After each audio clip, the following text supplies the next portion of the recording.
Yep, they're still sponsoring me. Man to sleep.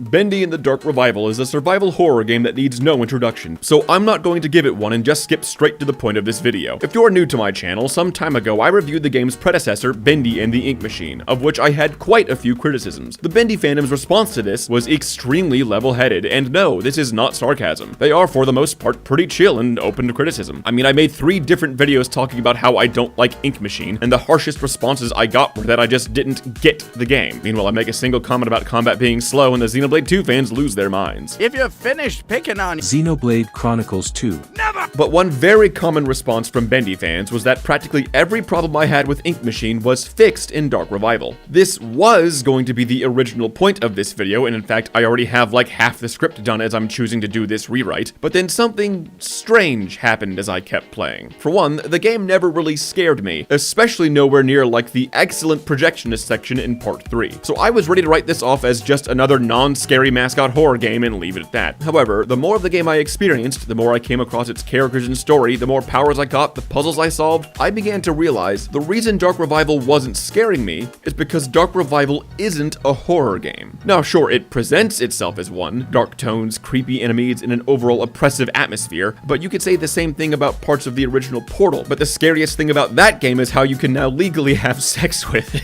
Starting off strong with this video. Of course, I'm still going to address the small legion of Bendy fans who said the issues with Ink Machine were fixed in Dark Revival, but I think this question is far more interesting for the main focus of the video. Is Bendy and the Dark Revival a horror game? Well, to answer that, we first need to ask, what is a horror game? Fuck. To put it bluntly, that's a question that would require its own video, as I firmly believe there's no one essence of horror. What makes Silent Hill scary isn't the same thing that makes Amnesia scary, for instance. Additionally, a game can have scary elements like in Subnautica or Half-Life 2, but that doesn't mean they're horror games either. Hell, I sometimes ask myself, do horror games have to be scary? Yes, that's a future video idea, please let me know if that sounds neat. The answer to the question of, is Bendy and the Dark Revival a horror game, turned out to be a lot more complex than I first thought. But that's getting ahead of ourselves, and unlike Bendy, I don't fuck with time travel. So with the main concept in sight, let's get dragged into a land of darkness, not by the most obviously evil janitor in the world, but by your Manta sleep mask! Do you have trouble sleeping at night? I know I do, or rather, I did, all thanks to a nifty little thing I'm going to tell you about right now. Here we go! Manta Sleep. They make masks, you put them on your face, not on your butt. Easy to wear, easy to eat. Ooh, actually no, that was really quite bad. But the mask is great, I can sleep on my side. Cause of flat little speakers you can move like this. Play some music, play some rain, or a silly screaming Irishman. Hey, I don't judge. Hate the light? Well, I got good news. The Manta Sleep masks black out all light, so wear them to bed, wear them to work, wear them anywhere you want to take a big nap. Manta Sleep. Ooh, watch this, you can put it on quick like bam, 1, 2. Fragile little eyes, well aren't you cute? The Manta eye cups take the pressure right off. Yeesh, that was a lot, but I know what you're thinking. Sure, this sleep mask sounds great and I absolutely want to buy one, but maybe I don't need the speakers. Well, guess what? They've got plenty of varieties and flavors, so it's time for a lightning round. Heads up, sound mask, silk mask, sleep mask, weighted mask, cool mask, ghoul mask, steam mask, kids mask, and many other things like earplugs and more.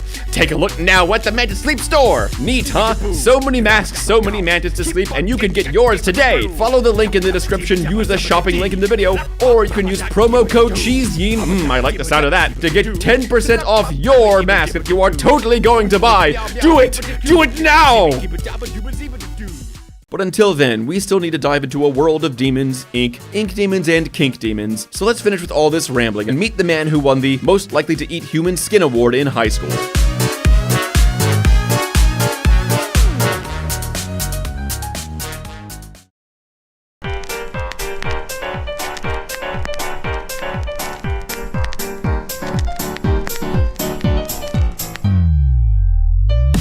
Start the game and the first thing I noticed was color. Oh my god, color, it's so pretty. Ah. Yes, now would probably be a good time to mention one of my biggest and perhaps most controversial problems with Ink Machine. The art style is boring as hell. Now, just saying Bendy 1's art style is so repetitive that I now have a subtle hatred for cuttlefish, that joke makes more sense if you speak Spanish, is pretty damn subjective, and that's not what I want to talk about when comparing the two games. I strictly want to talk about objective improvements from 1 to 2, or at least as objective as you can get when talking about an artistic endeavor never like this. For example, one reason I didn't like Sammy is because I found his dialogue to be a pretty standard, crazy guy who worships a demon level of writing.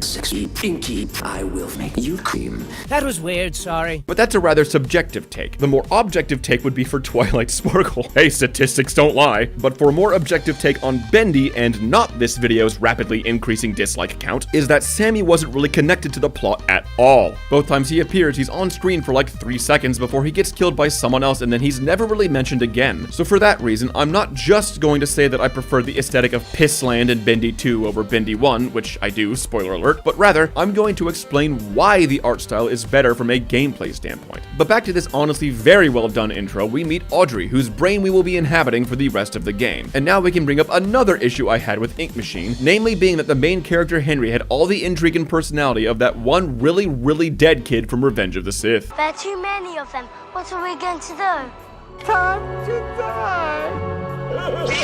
Thankfully, Audrey displays at least 2 emotions and has more voice acting talent than boiled shoe water. It smells awful, I made a mistake. So I can confidently say that she is far more interesting than the bland-tastic wooden man. Continuing the trend of fun voice actors is when we meet Wilson, and I have to say I am extremely impressed because literally every last creepy molecule of this guy exudes the vibe of, I'm going to kill you, flay your skin, eat your flesh, and display your feet as a trophy in my house. A pretty girl like you shouldn't be wandering around all by yourself.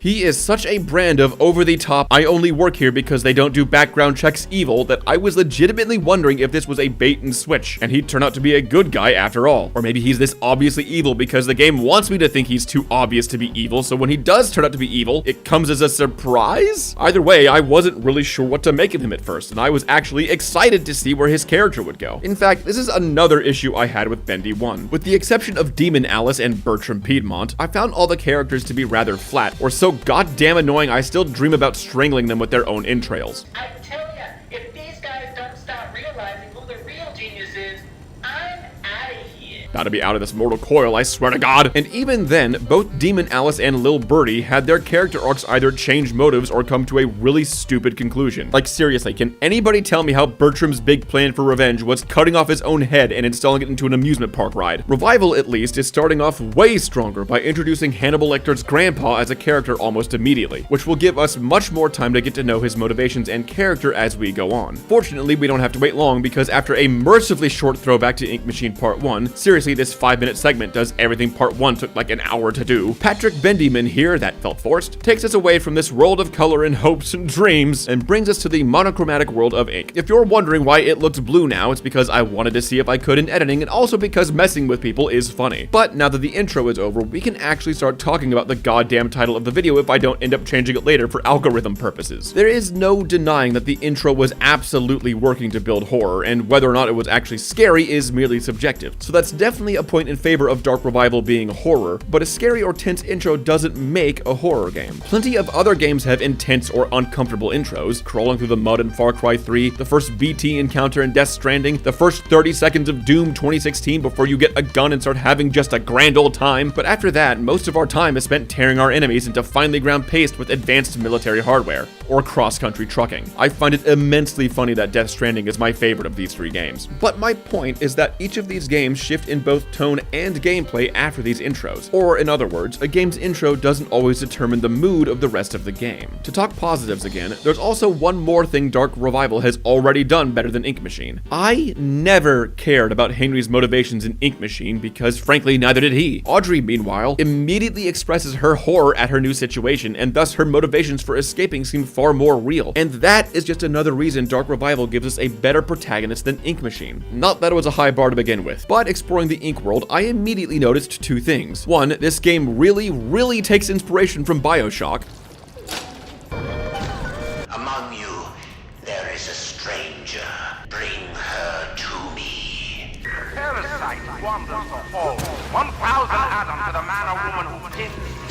And 2, Dark Revival has absolutely improved its art style from Ink Machine. Granted, I still don't personally like it, though in retrospect, my distaste for the art direction might just be because I'm someone who lived through the Xbox 360 piss filter era of gaming, and this whole yellow aesthetic is just trauma now. But trauma aside, to quote the critic reviewing a piano with only a single key, the game's art style was very one note. So when you walked into a room, nothing stood out. Compare that with walking into this room, and I was immediately able to point out various objects I needed to interact with due to the use of lighting and shadows. In fact, the contrasting shadows, tight corners, and overall vibe of this world feels far more intimidating than before. I wish they would keep doing this because it becomes a very frustrating problem later, but that brings up another interesting point. A tense or spooky atmosphere can be used in tons of different ways for tons of different games. BioShock uses it to convey how the city has turned to ruin and makes combat encounters feel more desperate. Arkham Asylum uses it to match the gothic architecture and capture the feeling of being trapped in one of Joker's schemes. Doom Eternal uses it to keep the tension high. So then we have to ask, how does the game benefit from having this tense art style? To talk about that, we need to look at more of the game itself. And to kick things off, we meet Good Alice, who shows up to remind us that she is indeed a character before she disappears and then does absolutely nothing until the last 5 minutes of the game. But for something actually relevant to the game, we are then subjected to the best jump scare in all of Bendy. Not because it's good, in fact, I find it to be incredibly lazy and generic. I mean, it ain't got nothing on the ladder scare and fear, like holy fuck. The reason I love this jump scare so much is because it introduces the fact that we have a health bar! In Ink Machine, Henry had regenerating health, which is just straight up bad for horror games. I mean, why be scared of an enemy if I can just run away for 3 seconds and wait for my health to come back? It's not like these walking boogers could outrun me, and even the toughest enemies only took like 3 hits to kill and usually only showed up 1 at a time. A health bar, meanwhile, adds real consequences to combat. If I fly in dick first, I'm going to lose a lot of health, and in a horror game with limited healing items, that can lead to very stressful situations. So a health bar can absolutely improve a horror game. Of course, that all relies on the game actually holding back how much healing items it gives me. Using Doom as an example again, because I like having an excuse to play this game, there are an abundance of health pickups throughout the map, and hell, you can even get health from the enemies themselves. In fact, in most games, the health bar isn't carefully managed by the game to add tension and careful consideration. It's just a game mechanic, and that's fine. It's games like Resident Evil or My Friendly Neighborhood that carefully place healing items throughout the map to carefully manage your level of health. This is why even though the combat is technically easier in Resident Evil, I mean, for all the crazy maneuvering you do in Doom, you might as well be a coked up chimpanzee, it's also scarier in Resident Evil because of how much more precious each hit of health is. Thus, if you and your beautiful brain were paying attention to that last paragraph, you've come to the conclusion that the way the health bar is managed in Dark Revival will greatly affect whether or not the combat is scary. Well, congratulations,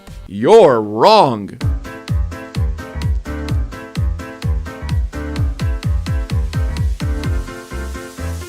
After a small stealth section around the Goop Troop, we find ourselves a handy pipe cluster which will be our weapon for the rest of the game. And while I can definitely say the combat in Dark Revival is far better than in Ink Machine, it only really rises from boring to, fine. While combat can be an excellent addition to a horror game, it's pretty hard to get right, especially melee combat. The reason so many horror games default to using guns is because of ammo management. In survival horror done right, every pull of the trigger is a conscious decision to spend a limited resource. Your brain spends precious moments calculating the cost benefit of each encounter. Is shooting this monster worth the ammo? If that answer is no, we have the options to either sneak around or just run from the threat. In fact, ammo management in general is going to make the player want to engage in stealth more often. Why waste ammo on random mooks when you can save it for the boss? Thus, when you get caught sneaking, it's not only a panic because, well, you've been caught, but also because now you have to quickly decide to run or fight. And if you decide to fight, how much resources are going to be wasted? If I miss too many shots, should I just say, fuck it, and try running again? This is why giving the player a gun can actually make a horror game scarier. Now take all of what I just said and apply it to melee weapons. Despite honorable close quarters combat being my favorite method of combat in games, snipers are cowards, don't at me, melee combat is extremely hard to implement in horror games. One reason is because a steel pipe doesn't need shotgun shells to work. Actually, wait, that sounds awesome. Can somebody make a steel pipe that fires off a shotgun round when I smack someone with it? And can it be any more obvious that I'm an orc player? But because melee weapons don't use ammo, games need to find another reason to give consequences to melee combat. A lot of modern horror games do this by making the melee weapon terrible, but that's just lazy game design. Another option is to give melee weapons a durability mechanic, but literally everyone on the internet hates that despite it not being that different from gun ammo. Like, just have it when a melee weapon breaks, you still have the melee weapon, you just need to repair it. It's basically just like finding ammo at that point, come on. Other options are to make melee weapons viable but extremely risky to use. The wrench in My Friendly Neighborhood has an extremely short range, thus making it rather awkward. But the benefit is that it's able to stun lock puppets if you hit a rather obscure sweet spot, lot, and with good planning you can take one out without losing any health at all. Fail, however, and you run the risk of losing one of your 4 health points, and you've now alerted a puppet, maybe more. You can also make melee combat scarier by giving it more weight. Condemned is perhaps the best example of this by making melee combat chaotic and disorienting, not to mention visceral as fuck, like goddamn, which makes each encounter much more panicky, much more desperate. Dark Revival has none of that. The pipe is very easy to use, has decent range, kills quickly, and even quicker once you get the shock upgrade. And even if you do take damage, it's barely anything. Not to mention how there's a gajillion lack of object permanence boxes you can hide in to just get the monster to go away. Now, some of you might be pointing out that the electric wrench attack we get later does cost you resources in the form of batteries, so this solves that problem, right? Ha ha ha, no, you sillies. A single battery will get you 5 charges. Not hits, 5 charges, meaning you can take out multiple enemies and still only use 1 charge.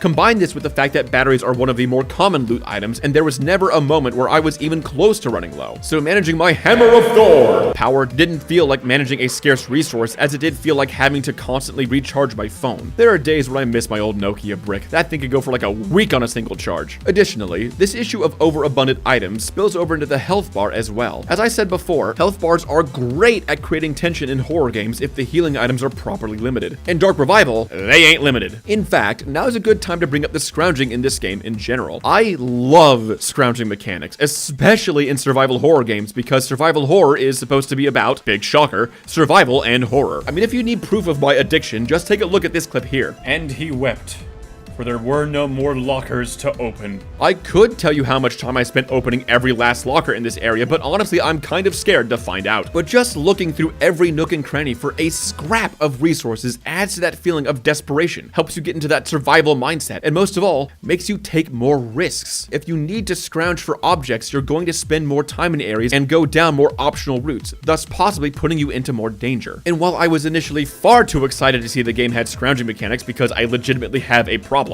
I could quit whenever I want to. I became far less enthused when I realized just how superfluous the scrounging really was. It didn't stop me from opening every container I could find because, again, I have a problem. To be specific, money is used to buy health items, batteries are used to charge the pipe, and the other 3 items are crafting materials used for 3 different pipe upgrades or to make gent cards. What do gent cards do? They get you more materials, and that is one of the biggest problems. The only time I was ever low on supplies was either at the start of the game or after crafting one of the expensive pipe upgrades. Even just a couple minutes of scrounging will have you flush with items, making supplies a non-issue. But even if items were more scarce, that wouldn't make things much better. For comparison, let's look at My Friendly Neighborhood again. The scrounging items we can get in that game are health tonics, ammo, money, tape, and candy bars. The tape and candy bars are what I'm going to call convenience items. Tape will keep a puppet down permanently, and candy bars give you a quick speed boost. They're nice to have on hand, but running out of them is really just an inconvenience. However, the health, ammo, and money, the last of which is used for both saving and for full heals, are what I'm going to call vital items. Running low on these will put the player in a very dire state, as they'll be unable to heal, fight, or save. Compare this to the items in Dark Revival. Running out of batteries or crafting materials is unfortunate, but it's not going to make the game more tense, as they're basically just bonus crafting items. Really, the only vital items are the food, which is both a pretty common find and incredibly cheap to buy. So even though Dark Revival has scrounging and inventory management, it's not really done in the way of survival horror. Rather, it's done more in the style of any standard adventure game with crafting mechanics. So, because the only vital items were food and because it was everywhere, the only time I was ever worried about my health is if I was about to die. Oh wait, no, never mind, that's also a lie, because watch what happens next! I'm gonna die.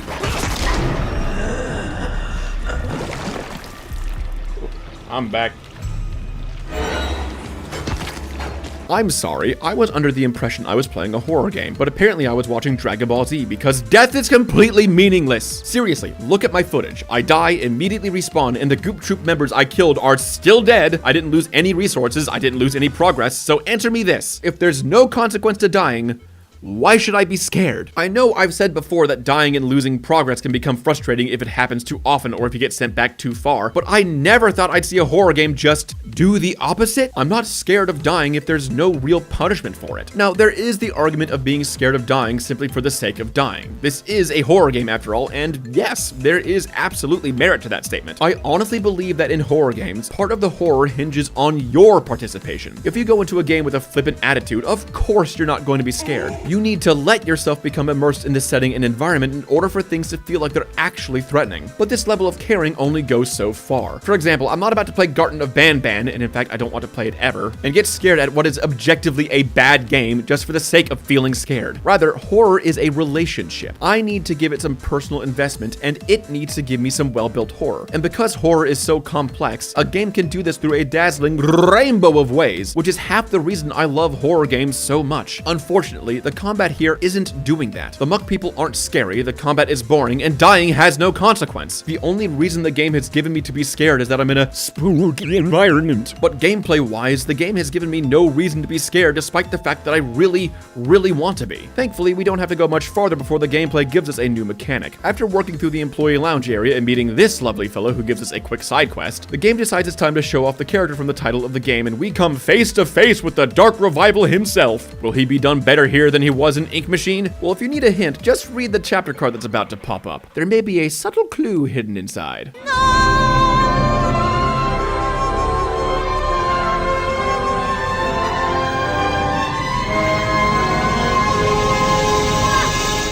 This section is going to be dedicated entirely to how much I absolutely hate almost everything they did with the Ink Demon, because his mechanic was so viscerally frustrating that my raw gameplay footage could be used in a top 10 angry cheesy moments compilation, except it would just be me being pissed off at the Ink Demon because I hate it that much. At the very least, his introduction is fine, though it was a bit surprising that he talks now, and even more surprising that I kinda want to hear him do an ASMR video.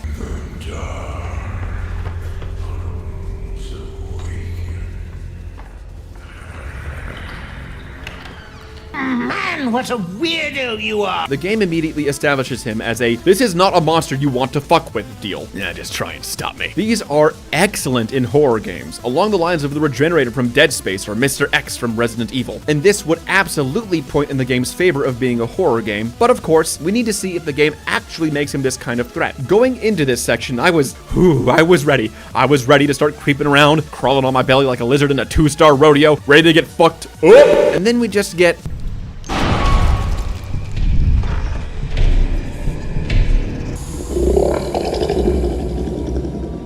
Oh, you would pull some horse piss like this. I can't believe I'm saying this, but from a pure gameplay standpoint, they made the Ink Demon worse! If it wasn't clear from that clip, the Ink Demon isn't actually a patrolling threat who wanders around the map. Instead, he's a fucking clock! Other than specific triggers, like this drawing that I swear looks like a sigil from Werewolf the Apocalypse, every 3 to 5 minutes, we get the dinky alarm. And if we don't hide in the next 10 seconds or so, he immediately teleports to our location and kills us no matter what. This isn't horror, this is Simon Says, except the only thing Simon is saying is jump into a barrel or get fucked. One of the biggest tenets of horror is uncertainty, and there's no uncertainty about this situation. Oh sure, we're uncertain as to when the dinky alarm is going to go off again, but that's it. There's no wondering, is the monster coming? Can I run? Can I hide? Shit, where is it? Like you do with an Amnesia grunt. It's just, oop, I need to find a canned hiding spot in the next 10 seconds or I die no matter what. And it has to be one of these canned hiding spots because I need to emphasize that this isn't a timer that means the Ink Demon is showing up soon or that he's nearby. It is literally just a timer that if you fail,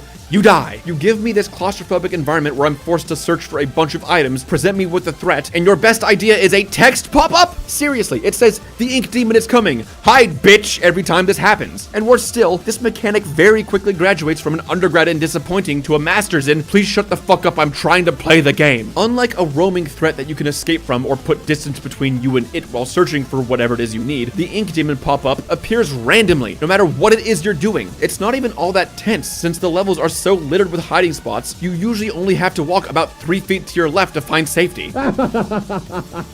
Again, compared to a roaming threat, these things are often loud or make strange noises, so you have a general idea of where it is, but you're never quite certain. When all is quiet, you're more relaxed, have more time to search, but then maybe you hear it get a little closer. You think maybe you can spend just a little more time searching, or perhaps you go on the defensive and find a hiding spot, or maybe you try to go to a different area. Either way, it's all up to you and your decisions. It also makes things way scarier when you can hear the monster and it is right in the way of where you're headed, meaning you have to make the choice to push forward and potentially get spotted. This stupid timer mechanic gets rid of all of that. Oh sure, the game pretends he's getting closer with this audio cue here.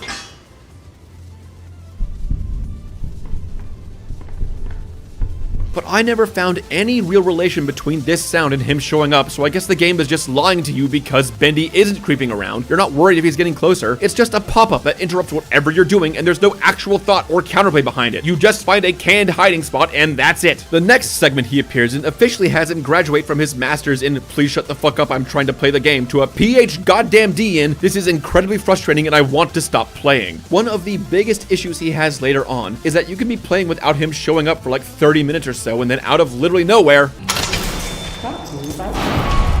this is awful game design because it completely disregards a concept known as the immediacy of threat, or just how far away the danger is. Once humans are aware that there is an immediate and present danger, we start to do things like calculate escape routes, look for hiding spots, and start weighing our fight or flight response. In a good horror scenario, we are given some kind of warning that the threat is near, either by letting us hear the monster in the distance, showing it to us directly, or putting us in an environment we know the monster thrives in. This allows our brains to start processing these threat responses before we're put into a situation where we need to actually act on them. In Dark Revival, there are absolutely no hints that the dinky alarm has become active again. Because of this, I wasn't looking for escape routes or hiding spots because unlike the first time this happened, I was not under the impression that there was any danger nearby at all. Of course, now I'm on alert, but there's another problem. Unlike the first time around where hiding spots were so common that the ink demon wasn't so much a threat as he was a time to sit still and do nothing for 10 seconds mechanic, now the hiding spots are much more sparse. This would normally be a good thing except for two incredibly frustrating things. One, when the dinky alarm goes off, the screen gets darker and makes it harder to see. And two, this game's art style is once again an active detriment to the gameplay. All the pre-baked hiding spots have the exact same color and tone as everything else in Pissland, so not only is finding them harder in panic situations, but remembering where they are is just as hard because, gee, was that hiding spot in bland sepia hallway number 1 or bland sepia hallway number 2? And again, because these pop-ups are entirely random, there are a lot of moments where you'll be caught nowhere near a hiding spot, and it's just a pure gamble as to whether or not you're going to live. There's no skill in this, there's no decision making. This isn't a monster stalking and hunting you. You could replace this stupid pop-up with a WarioWare microgame and it would have the same basic effect, except at least the WarioWare microgames feel fair. And just to further annoy me, the ink demon is one of the few enemies that can actually kill you. Normally, I'd be ecstatic that there's some actual threat to this game, but nope, I guess Cheesine just can't have nice things. Getting killed by the ink demon brings you back to your last auto or manual save, which in a game with a competent checkpoint system would be entirely fair. And you know what? For this section, yeah, it sends you back a little farther than I'd like, especially considering how unfair his first appearance is. However, after this trek through the sewers, because every game has to have a goddamn sewer level, the next 2 times the ink demon can spawn after this are in optional backtracks. Unfortunately, whoever was making the checkpoint system apparently fell over and died, and if they didn't, I'll make sure they do because they forgot to add checkpoints going the other way. The one you do for Miss, no, it doesn't count as a hear me out if she's just wearing a mask, is fine because you only have to go about 20 feet or so. But the other one, this one starts at the second to last area of the game and brings you all the way back to the very start. This means you need to navigate through an evil lair, downtown Detroit, the sewers, a boss arena, into the employee lounge, grab what you need, and then go all the way back. Even with the fast travel power you get, this is an incredibly long backtrack, and since the ink demon can pop up literally anywhere during this backtrack, all it takes is one bit of bad luck and BAM! All the way back to where you started, bitch! Yeah, that seems fair!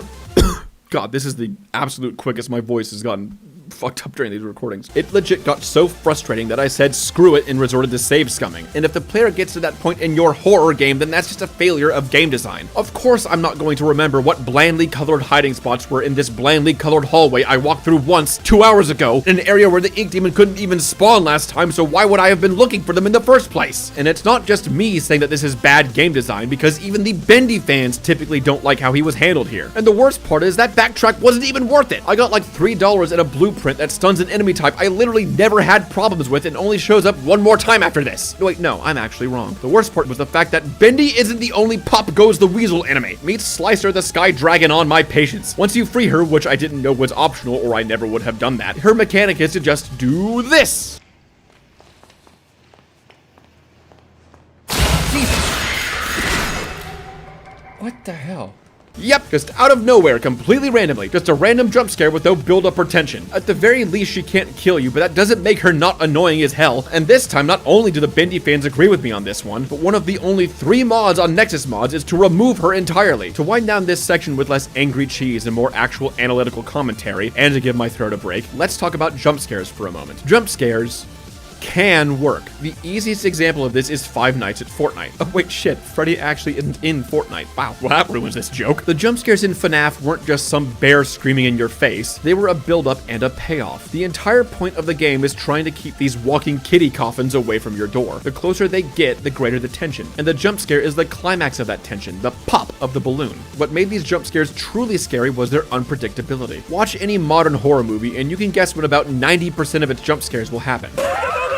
Obviously, if you know something is going to happen, that drastically cuts down on the tension. However, in FNAF, the animatronics getting near your door or even losing power didn't guarantee a jump scare. And while Slicer here is absolutely unpredictable, legit, I think she can actually just spawn anywhere that isn't a safe area or a boss fight. There's no tension to it. There's no indication she's nearby, no way of knowing when she'll spawn. She's just a random loud noise that screams in your face and then leaves. I can get the exact same reaction by doing this.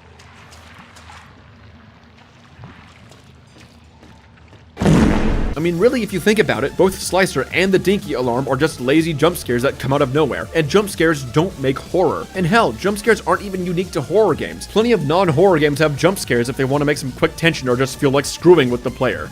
Okay, I'm done talking about this now, it's out of my system. Let's get back on track and make me feel better by talking about my absolute favorite character in the entire series. Suck it, Boris, you mute, boring fuck.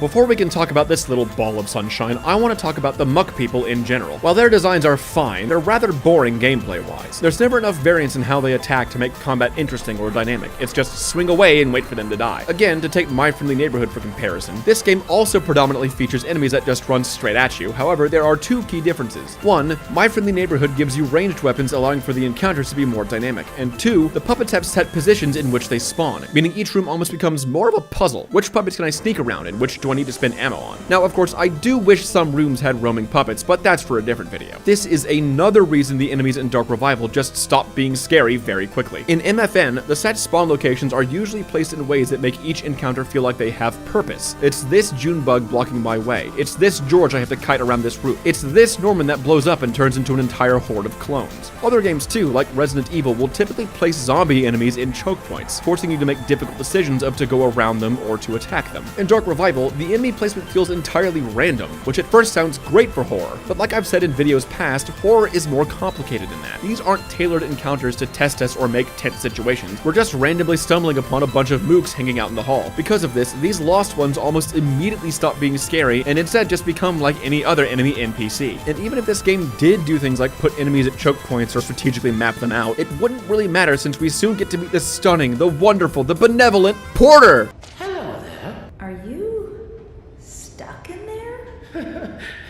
Yes, and I'm afraid that means, well, you're stuck too. We find this soft-voiced angel stuck in a hole, and I'm not going to make a joke about that because I am almost completely certain that this is a reference to Winnie the Pooh, and unlike some hacks, I actually respect the source material. So if I'm going to make a joke about Porter, it's either going to be a well-crafted reference or making fun of dictator Xi Jinping. We do pledge that Porter will be unwedged, so we help him out with a blustery push before we too go down, down, down, and for our help, Porter gives us a smackroll of his power. That is probably the most fun I've ever had writing a single sentence. The game calls this new power flow, but it's literally just a blink, so that's what I'm going to keep calling it. And if you think I'm going to complain about this horror game giving me a blink, I have never, nor will I ever, play a game that gives me a blink and think to myself, you know, I could do without this really, really cool mechanic. With this new blink power, along with the sneak attack, the combat is better, still not scary, but definitely getting more fun. In fact, the blink in general is just satisfying to use, allows for vertical travel, and can even go through enemies, giving you a reliable escape tool. In fact, it's a little too reliable. The biggest issue we have is that the blink doesn't cost any resources. It's just on a cooldown, one that can be drastically reduced by finding more upgrade containers, thus making it the objectively best upgrade option. This means there's no real risk or penalty for overusing it, and this flies directly in the face of survival horror. Powerful options like a speed boost or even a portable light source, depending on the nature of the game, need to have some kind of limit to them. Otherwise, you're going to overuse that ability and drastically reduce the threat of the situation. Because the blink doesn't cost any kind of resource and the cooldown is relatively short, there's never any real decision to make while using it. Oh hey, I'm being mildly inconvenienced, let's use my infinite use get out of jail free card. That being said, it's still very fun and I only wish it was used in a few more puzzles. But now that we have the blink, we can reach the surface access elevator. And considering this is an elevator in a horror game, you will never guess what happens next.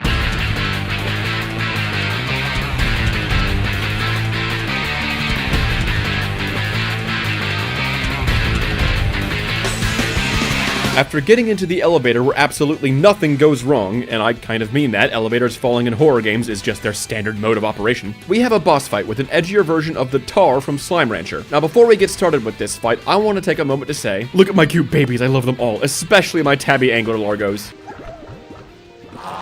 Now, thankfully, the bosses in this game can actually give you a game over, and thank Gork for that, because if they did, they'd be about as exciting as the wood gathering from Skull and Bones, which is a problem because that's apparently what you spend 90% of your time doing. Quadruple A game my ass, more like can barely hit a quadruple digit player count. As far as the fight itself, it's certainly dressed as a horror fight since we have scary music and a grotesque monster, but once again, you could say the same thing about Slime Rancher 2 because I want more excuses to keep playing Slime Rancher 2. Yeah, my gamer ADHD is really showing now. Now, I want to be completely fair here because boss fights are really hard to get right in horror games, which is why a lot of modern ones just don't have them. The whole point of horror is being scared of the monster, so turning around and fighting it to the death seems counterintuitive. But a horror boss fight can absolutely be a fantastic experience, so long as that fight has some kind of weight. One way to add that weight is not so much to focus on the encounter being scary, but make it more of an emotional climax. So basically how I felt when I had to throw Chica in the trash compactor. It's like putting down Old Yeller if Old Yeller was hot. For example, the Pyramid Head fight in Silent Hill 2 basically just locks you in a room with two big scary guys, a shotgun, and some really good fucking music.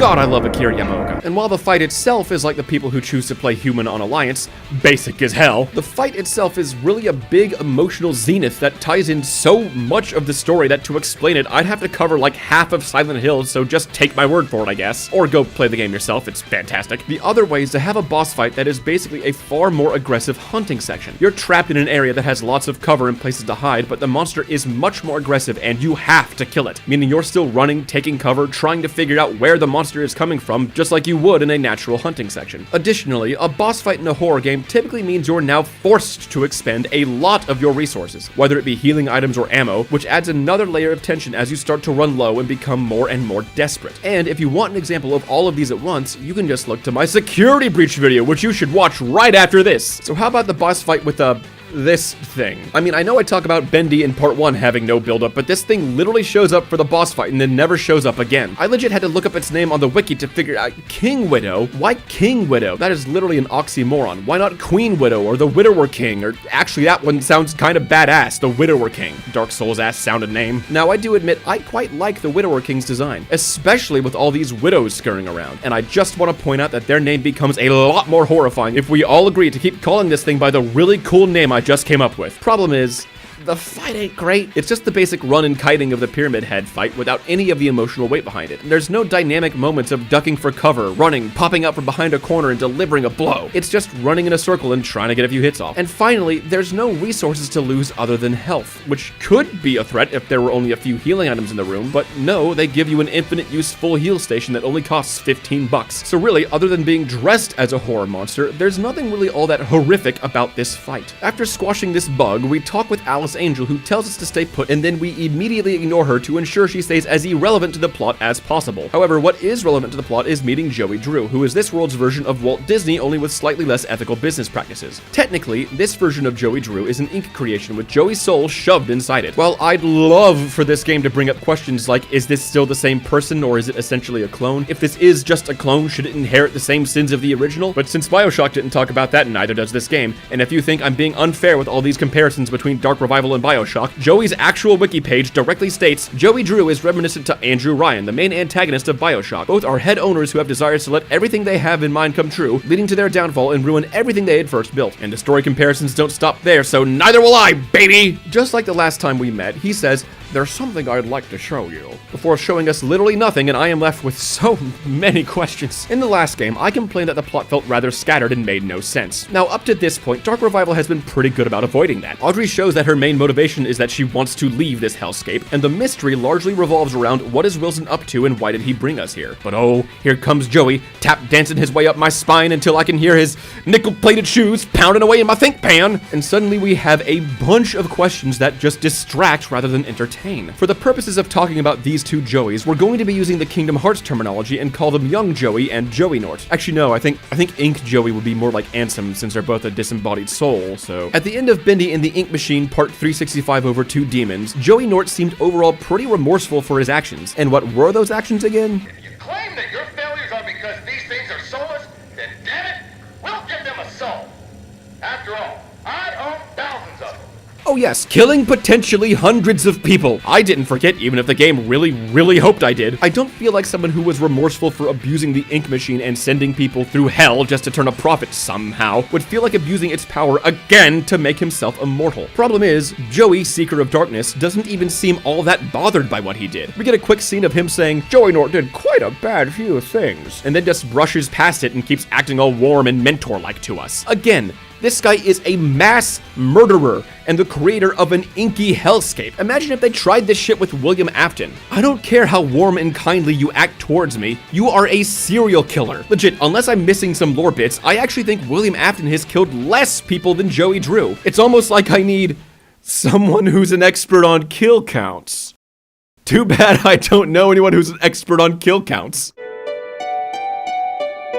But getting back to the main plot, Joey, Seeker of Darkness, establishes that the Ink world is a parallel universe, but this raises the question of what the hell is going on in the first game. Thing is, I think I've figured it all out. The explanation to all this really confusing world building is that I just don't fucking care anymore. I just don't care. The reason I went so off the rails in Bendy by Sleep is because the plot was so bare bones that I didn't really have anything else to focus on. At least here in Dark Drop Distance, I'm invested enough into Audrey's character, the overarching antagonist of Wilson, and the absolutely stunning and perfect Porter. Mwah. I'll just go ahead and say it. Dark Revival just has a better plot, because here, the story is told through character moments and cutscenes, and in Ink Machine, the story is told by MatPat. But this still leaves us with a question to answer. Does Dark Revival have a horror plot? Well, the main character getting suddenly pulled into a spooky land full of danger is definitely a good step one, and in fact is the basis for quite a number of horror games. So, good start, but let's see how it goes. And since there's nothing left to talk about in the sewers because it's just a sewer level, and I swear to God if Indigo Park Part 2 has one, I will chug the rest of whatever is the hottest sauce I have on my wall o' hot sauces. But before I do anything I might end up regretting, I finally get something good to talk about, because leaving the sewers, we finally reach what is unironically my favorite part of the game, and it's also the shortest. Gah!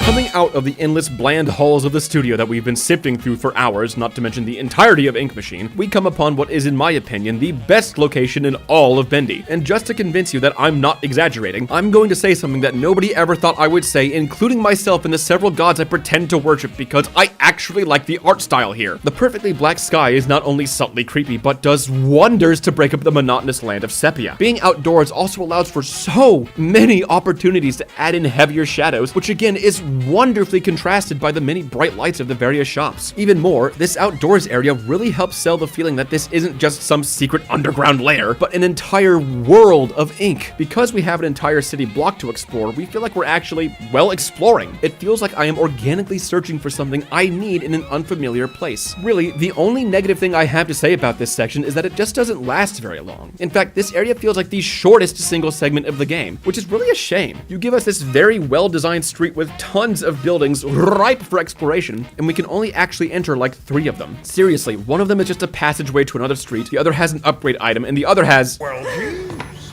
you haven't gotten far. Oh, god damn it. I really don't have much more to say about how I really don't like how they're trying to make a warm father figure out of Joey, Seeker of Darkness. And I mean that literally, because we learned that Joey is Audrey's kind of dad who created her purely from the ink machine. This guy was an abusive employer who worked his staff to death, both figuratively and literally, and as we learned in this cutscene, created an entire world just to fuck with his former friend for all of eternity, and the game wants us to look at him like a tragic mentor figure. I'm sorry, but this isn't Shifu from Jack Black Panda Attack. This is character writing on par with the redemption of the diamonds from Steven Universe. I could legit write an entire video just talking about how shit that was. Don't fucking test me! But to further criticize this moment, let me ask you something.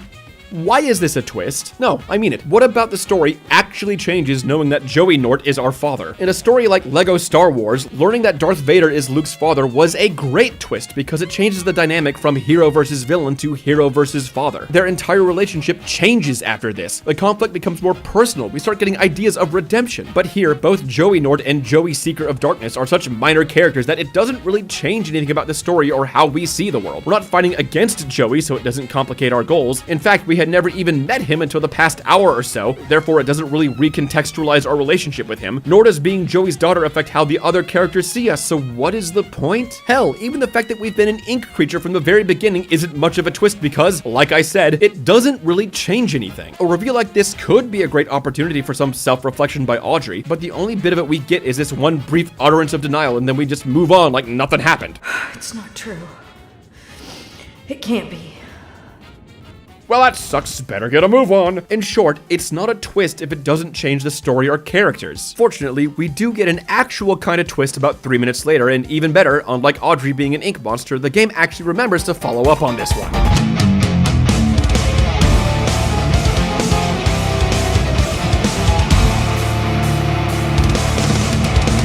After reaching a fenced-in area that for some reason makes me want to play Prison Architect again, we get the reveal that Bendy, who we met a couple times early, I think I forgot to mention that, my bad, is actually the Ink Demon. Malik Blishtar is actually Marek Ishtar? Yes, it's true.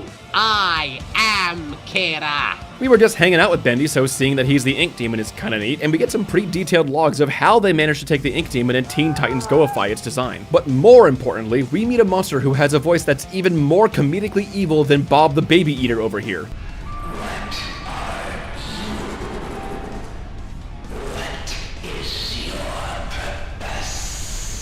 This thing sounds like Wilson and the G-Man had a baby and they shoved it into the chassis of a Dalek. And yet Audrey tries to reason with this thing for some reason. Can you take me to him? He wanted me to find him. Please let me see him. Negotiations do not progress in Audrey's favor, and by that I mean they try to kill her. This has us escape into an event where we finally have a real goddamn hunting section. I've already stated that I love being trapped in a room with a patrolling monster, but if you need more convincing, just listen to my reaction when I realized what I was in for. Oh! You're actually here. Oh, are you actually here?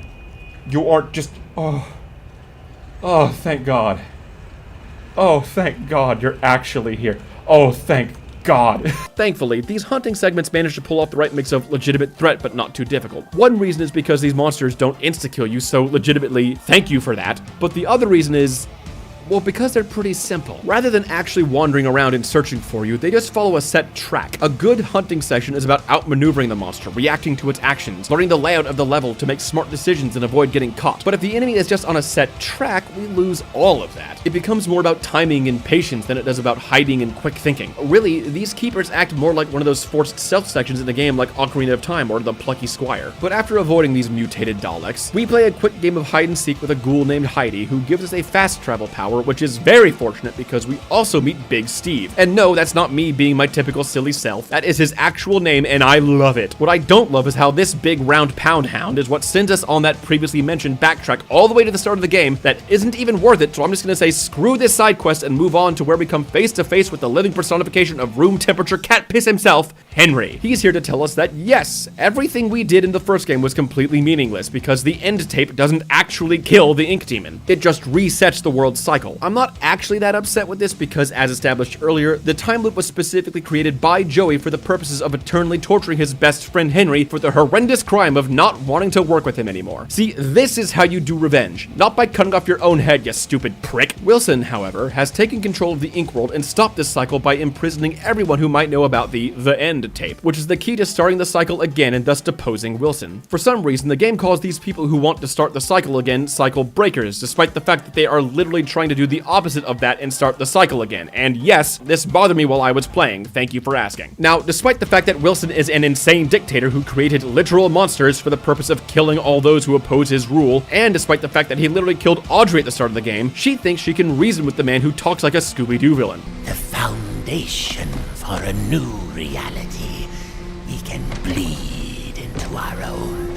further proving my point that Audrey is a massive idiot, she proceeds to get kidnapped by one of Wilson's keepers, listens to him go on an unhinged rant about cleansing the ink world and merging it with reality, and then she makes the decision to keep trusting him by spending the night in his spooky mansion instead of taking her pipe and bashing his brains in. And despite Wilson telling us, "I have some mysterious shit I need to work on at my laboratory. Why don't you go to bed instead and drink a suspicious sleep potion provided by my creepy maid?" Audrey's response to this is, "Yes, because I trust you completely for some reason. After trying to eat their pet fish, we take the tonic and you'll never guess what happens next. Nothing!" And by nothing, I mean a completely inconsequential section of gameplay that involves a puzzle that's just fine, an avoid the gunfire fight that's just fine, another stealth section that's just fine, a callback to a fan favorite moment in the first game that's just fine, and then we go right back to where we started before all of this went down, and nobody ever mentions this again, nor does it change anything about the story. So again, nothing happened here. This objectively creepy and mentally disturbed individual then invites Audrey alone down to his laboratory, and of course her response is just sure, to which I respond with, Girl, you need to learn some survival skills, because if Mr. More red flags than a Chinese parade over here isn't setting off any alarm bells for you, then the only place your career is going is on the next episode of Forensic Files. But moving along, we get some pretty cool visuals of colorful ink being funneled into Wilson's lab. And while I was praying for a Wizard of Oz moment, seriously, the opportunity was hand-wrapped right there to have this open up to a world of color and wonder and hopes and dreams. But instead of that, we get the shocking twist that Wilson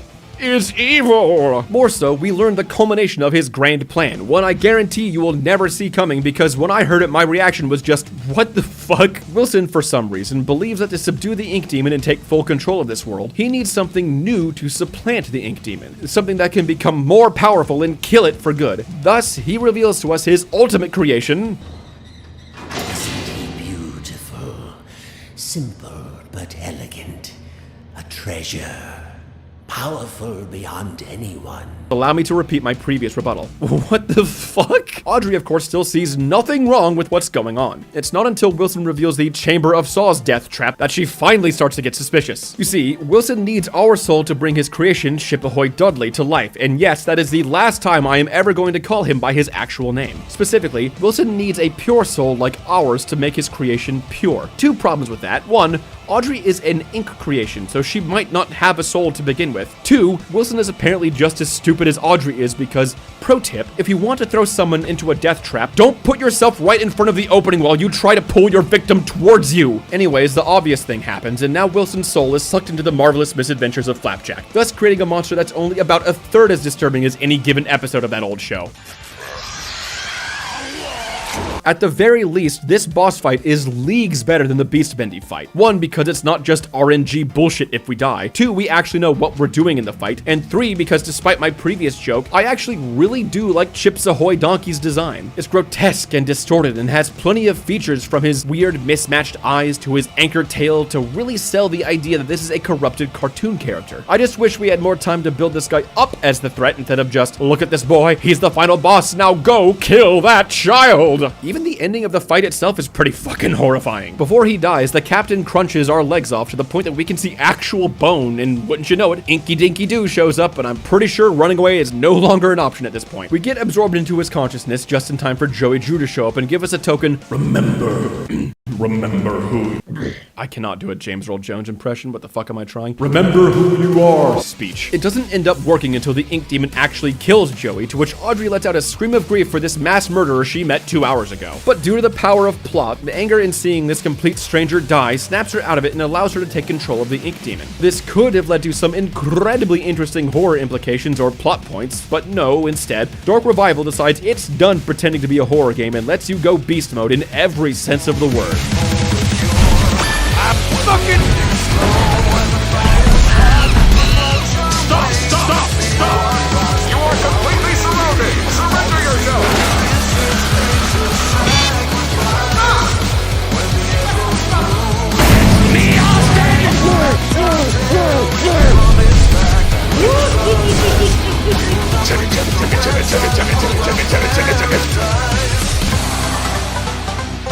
I sure do hope Big Bro is proud of me. But as fun as this section is, it does bring up the problem that this isn't a horror ending. Just like boss fights, endings in horror games, and in fact horror in general, are rather difficult. While there are dozens of ways to make them work, one thing most have in common is some kind of emotional zenith. This can range from coming head to head with the threat that's been haunting us this whole time to a quiet and dignified facing of consequences. Horror endings also have an aspect of tragedy. This can be anything from being the last survivor to leaving the experience with some kind of horrid realization about oneself or the character's worldview at large. The ending to Dark Revival fails all of these benchmarks. One of the biggest problems is Wilson himself. He'd be fine in a game like Hi-Fi Rush where the whole point is for the villains to be two-dimensional cartoon characters, but horror demands some kind of presence, malice, actual threat, presentation! Jason Voorhees, for example, is not the most complex character, but he is terrifying as a threat, just from his presence alone and seemingly unkillable nature. The machine from Machine for Pigs is scary because of its otherworldly nature, the fact that it is everywhere, and how it's a dark reflection of ourselves. Wilson, by comparison, doesn't have any of that. He's too silly and too frail to be any kind of physical threat. He's not clever or conniving enough to be a convincing manipulator, despite Audrey just being incredibly thick. There's no real emotional connection between Wilson and Audrey or even the story at large, and perhaps most damning of all, he's not even really all that present. To compare him to Andrew Ryan, who isn't even from a horror game, this is also a character who controls a creepy society filled with insane, mutated denizens and doesn't really confront the player personally. However, we are constantly being taunted by him. He actively performs actions to make our journey harder. The world of the game revolves around him.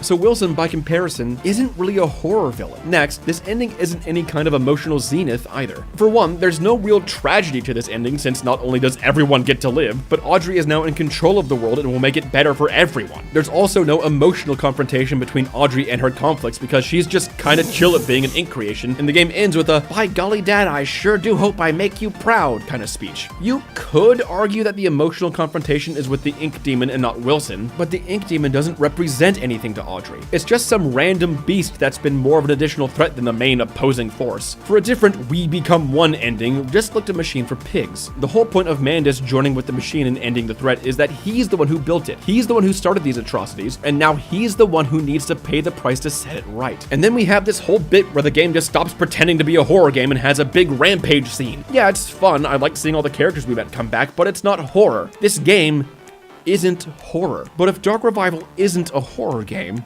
what is it?